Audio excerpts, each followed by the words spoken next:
غلام نبی آزاد سیاست کی دنیا کا ایک ایسا نام، کیسے عرش سے فرش پر گر کر ہوئے ناکام۔ کیا بھول چکے ہیں لوگ آزاد کا نام؟ کیوں ڈاکٹر کرن سنگھ بولے غلام نبی آزاد کی سیاسی سفر کا ہوا اختتام۔ آپ کو بتا دیں تو کانگریس سے علیحدگی کے بعد مانو غلام نبی آزاد نے عمر بھر کے کیے کرائے پر پانی پھیر دیا۔ باتیں دراصل جو بھی تھی، ناراضگی اتنی بڑھ گئی کہ غلام نبی آزاد نے کانگریس پارٹی سے کنارہ کشی کرنے کے بعد اپنی پارٹی بنائی، اور جس پارٹی کا نام رکھا ڈیموکریٹک پروگریسو آزاد پارٹی۔ اور کچھ وقت یہ پارٹی جس طرح سے وجود میں آئی، آگے بڑھتی گئی۔ پارٹی کی طرف سے کچھ اقدامات اٹھائے گئے کہ اب جموں کشمیر میں ہم لوگ اپنی پارٹی کو آگے بڑھاتے ہیں، کچھ سیٹیں حاصل کر کے۔ جس طرح سے غلام نبی آزاد کا دبدبہ مرکز میں رہا تھا، شاید اسی طرح سے اب جموں کشمیر میں بھی وہ دبدبہ قائم رہے گا۔ لیکن جو وقت آگے بڑھتا گیا، لوگوں کے ساتھ تعلقات بڑھتے گئے، لیکن ساتھ آزاد کا دینے والے لوگ جو کانگریس سے نکل کر آزاد کے ساتھ آئے تھے، جب انہیں پارٹی کے اندر کچھ وقت بتانا پڑا اور اس کے بعد انہوں نے ڈیموکریٹک پروگریسو آزاد پارٹی سے بھی کنارہ کشی کی، اور اس کی وجہیں جو بھی تھی وہ سامنے تو نہیں آئی، یعنی انہوں نے گھر واپسی کر کے پھر سے کانگریس میں شمولیت کر لی۔ اس کے بعد پارٹی میں بچے ہوئے کچھ لوگ جنہوں نے اپنی قسمت آزمانے کے لیے لوک سبھا انتخابات میں حصہ لیا، اور وہاں پر بھی نتیجہ یہ نکلا کہ جب غلام نبی آزاد کے ساتھ وہ لوگ جڑے اور سوچا کہ اس لوک سبھا انتخابات میں کچھ سیٹیں حاصل کر کے آگے بڑھا جائے، لیکن یہاں پر بھی لوگوں نے نکار دیا، اور نتیجہ جہاں جیت کے بجائے اپنی ضمانتیں ضبط کروائی۔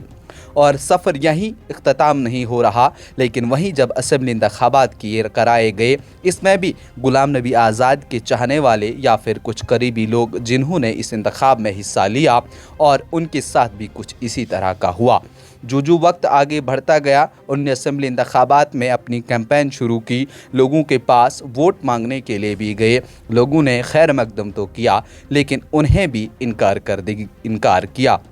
یہاں صرف نہ انہیں ووٹ ہی لوگوں نے دیا، بلکہ اس کے بعد ان کی بھی ضمانتیں ضبط ہوئی، اور ایک ایسی پارٹی بن گئی جسے جموں کشمیر میں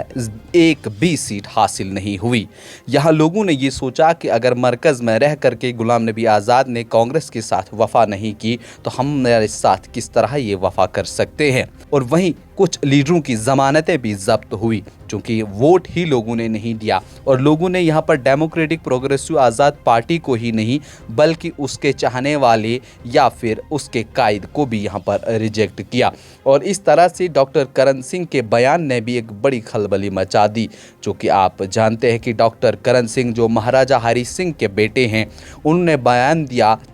انہوں نے کہا کہ جموں کشمیر میں غلام نبی آزاد جس طرح سے آئے تھے، یا ان کی سیاسی زندگی اب تقریباً ختم ہو چکی ہے۔ انہوں نے یہ بیان کانگریس سے علیحدگی ہو کر اپنی نئی سیاسی جماعت بنانے کے پس منظر میں دیا، چونکہ انہوں نے بھی حالات دیکھے کہ آزاد ایک وقت میں دلی سے لے کر کے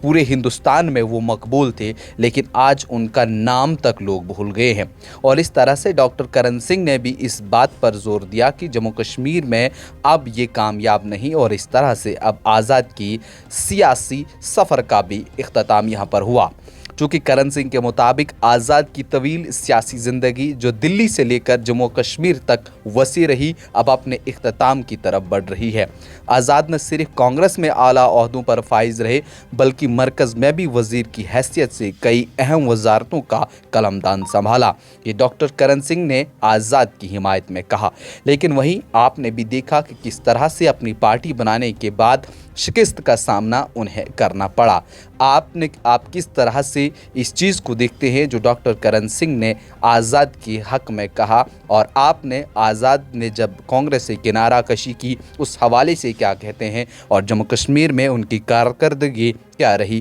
اس پر آپ کا کیا کہنا ہے؟ کمنٹ سیکشن میں ضرور بتائیے۔